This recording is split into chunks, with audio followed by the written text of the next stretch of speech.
We often have an idea of what we want to bring into our life, have a vision of who we want to be, have a desire. But the biggest thing that's blocking us from stepping into that truth is the belief. Now, if these negative beliefs are very strong in you, then how can you possibly create a loving, joyous, prosperous, healthy life? Somehow your subconscious beliefs would always be contradicting you and making sure you do not obtain your goals. I find that resentment, criticism, guilt, and fear cause more problems in our bodies and in our experiences than anything else. These feelings come from blaming others and not taking responsibility for our own lives. You see, if we are all responsible for everything that happens in our lives, then there is really no one to blame. Whatever is happening out there is only a mirror of our own inner thinking.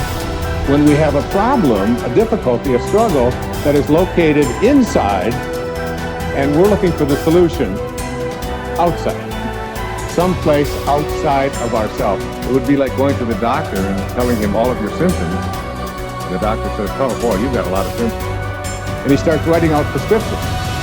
You need a prescription for this symptom, you need a prescription for that symptom.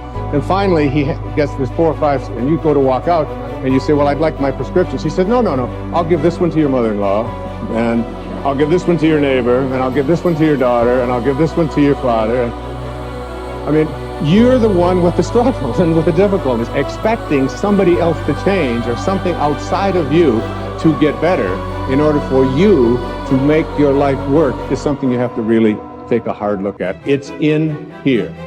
We have to feel love for ourselves and love for life in order for us to have love in our life. And so then to instruct people how to teach their body emotionally how that future could feel like before it's made manifest.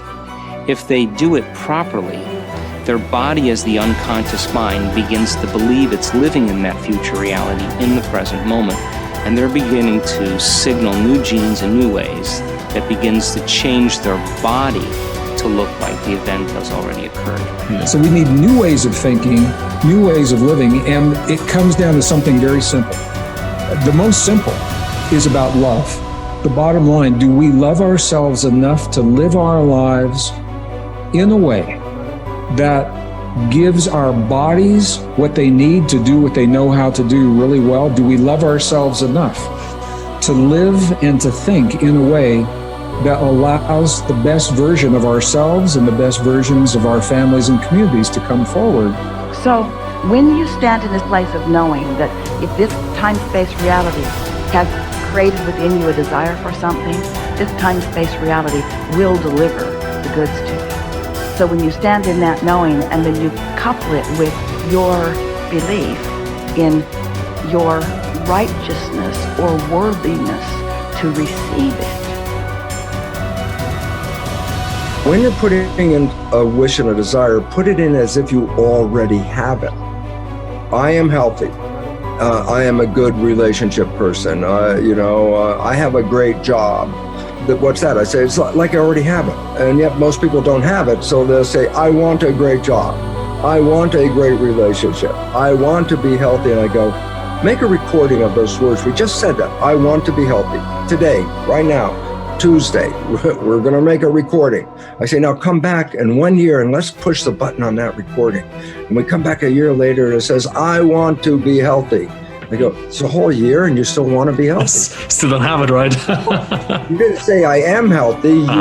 All you're emphasizing, I have a desire to be healthy. I want to be healthy. I have a desire to be healthy. I go, you can have that desire the rest of your life. You're not going to get healthy. You want to be healthy, you say, I am healthy. But then you look and say, yeah, but in reality, I'm sick. And I go, no. The function of the mind is to take the program and turn it into reality. So if I am sick, but I put a program in, I am healthy, the mind looks, like, well, wait a second, the program is I am healthy, but the body is not healthy, so what's the function of the mind?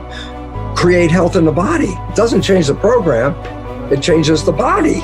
And so the idea is this, every time we put a program in, it has to be as if you already have it, in spite of the fact you could be dying of cancer. I go, I am healthy. It sounds kind of weird. And I go, don't worry about it. Just put it on I am healthy, because once it is a program, the function of the mind is to manifest it as reality. Mm-hmm. That's the part. And so my little caveat, you brought it up, I'm emphasizing it, and that was simply this, that whatever you're downloading, you have to say it as if you already have it. Because if you put a future tense on it, I will, I want, I say, if you record that, that means you will always want to have it. Mm-hmm. I will do this. You won't get there. So I just wanted to bring that in, because if we're making a program, then you must make sure it says as if you already have it, in spite of the fact you don't. Top people look for the good in every situation. They know that it is always there. No matter how many reversals and setbacks they experience, they expect to get something good out of everything that happens to them. They believe that every setback is part of a great plan that is moving them inexorably toward achieving the great success that is inevitable for them. If your beliefs are positive enough, you will seek the valuable lesson in every setback or difficulty. You will confidently believe that there are many things that you have to learn on the road to achieving and keeping your ultimate success. You therefore look upon every problem as a learning experience. Napoleon Hill wrote, "Within every difficulty or obstacle, there is the seed of an equal or greater advantage or benefit." With this kind of an attitude, you benefit from everything that happens to you, positive or negative, as you move upward and onward toward achieving your major definite purpose. There is a law of reversibility in psychology and metaphysics that says you are more likely to act yourself into feeling a particular way than you are to feel yourself into acting. What this means is that when you start off, you may not feel like the great success that you desire to be. You will not have the self-confidence that comes from a record of successful achievement. You will often doubt your own abilities and fear failure. You will feel that you are not good enough, at least not yet. But if you act as if you were already the person you desire to be, with the qualities and talents that you desire to have, your actions will generate the feelings that go with them. You will actually act yourself into feeling the way you want to feel by the law of reversibility. If you want to be one of the top people in your business, dress like the top people, groom like the top people, organize your work habits the way they do. Pick the most successful people in your field and use them as your role model. If possible, go to them and ask them for advice on how to get ahead more rapidly. And whatever advice they give you, follow it immediately. Take action. When you start to walk, talk, dress, and behave like the top people, you soon begin to feel like the top people. You will treat other people like the top people do. You will work the way the top people work. You will start to get the results that the top people get. In no time at all, you will be one of the top people yourself. It may be trite to say fake it until you make it, but there is a lot of truth to it. Your main job in life is to create the mental equivalent within yourself of what you want to realize and enjoy in your outer world. Your focus must be on creating the beliefs within yourself that are consistent with great success you want to be in your outer world. You achieve this by challenging your self-limiting beliefs, rejecting them, and then acting as if they did not exist. You reinforce the development of new life, enhancing beliefs by increasing your knowledge and skills in your field to the point where you feel equal to any demand or challenge. You accelerate the development of new, positive beliefs by setting bigger and more exciting goals in every area. Finally, you act continually as if you were already the person that you desire to be. Your aim is to reprogram your subconscious mind for success by creating the mental equivalent in everything you do or say. Momentum develops the mindset. Momentum conditions the mind to confidence. Like just moving forward every day, even a small thing. If you just said, every day I'm gonna do 3 things to move my life forward, and you just did those 3 things every single day. Today I'm gonna do these 3 things to move my life forward. It could be sending an email, calling somebody, having that prospect meeting. It could be as simple as like, oh, okay, I'm gonna work towards this goal. I'm gonna finish this presentation. I'm gonna create this thing. Whatever it is for you, like do that thing. Maybe it's like, oh, today I'm gonna work out today. Great, you worked out. Your mind goes, I said I was gonna work out, I worked out. I developed more confidence because you were congruent with your intentions. See, action is what makes us congruent with our intentions, right? That old thing you've heard me say, if you've been studying my work for a long time, intention without initiative is just sorry hopes. It really is.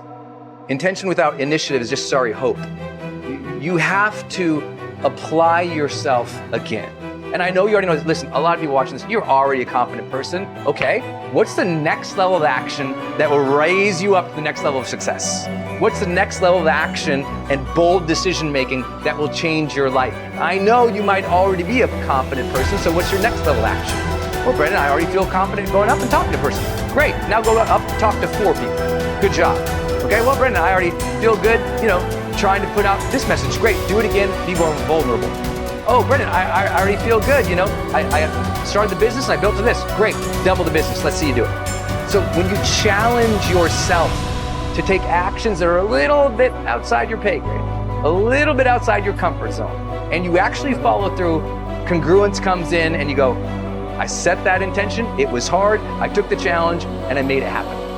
That's it. That's really, truly it.